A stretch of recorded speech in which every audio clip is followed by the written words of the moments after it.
ये इस तरह के माइक्स होते थे, ये ऐसे। मेरे सहाफी साथी जो है ना 55 रुपए किलो आटे पे ऐसे मुंह के अंदर फिट कर देते थे माइक, गरीब आदमी के। बताए नहीं कितने का आटा, वो बेचारा वो क्या कहेगा, महंगा है जी, 55 रुपए का भी महंगा है जी, और वाकई महंगा है, 55 रुपए का महंगा ही है। लो जी, तब्दीली का मजा आ रहा है आपको? लो जी, रियासत मदीना में आटे की कीमत है। ये कौन करवा रहा था?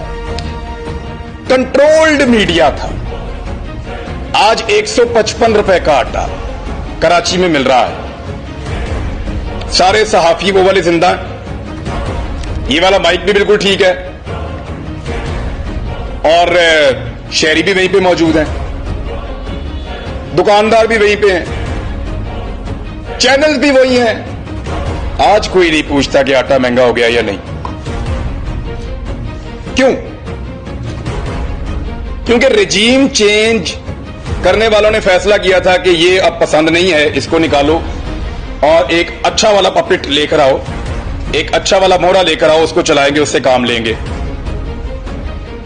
तो जब रेजीम चेंज हो गया तो उसके बाद अब आटा महंगा थोड़ी होगा, पेट्रोल महंगा थोड़ी होगा, बिजली महंगी थोड़ी होगी। ये बात रवायती मीडिया को अपने आप से पूछनी चाहिए कि क्या वो वही रिपोर्टिंग कर रहे हैं जो वो रेजीम चेंज से पहले कर रहे थे? अगर तो वो नहीं कर रहे तो इसका मतलब है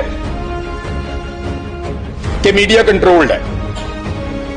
इस दफा एक चीज का फर्क पड़ गया है, और वो फर्क यह है कि सोशल मीडिया ने रवायती मीडिया की जगह ले ली।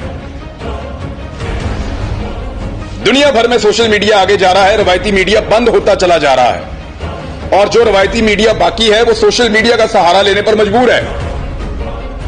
अभी आप इन्हें कहें ना, बड़े बड़े तुर्रम खान चैनल हैं, इन्हें कहें अपने अपने सोशल मीडिया अकाउंट्स बंद कर दें, इन्हें कहें सोशल मीडिया के ऊपर अपनी प्रेजेंस खत्म कर दें और बताएं ये कितने पॉपुलर हैं, तो वो सोशल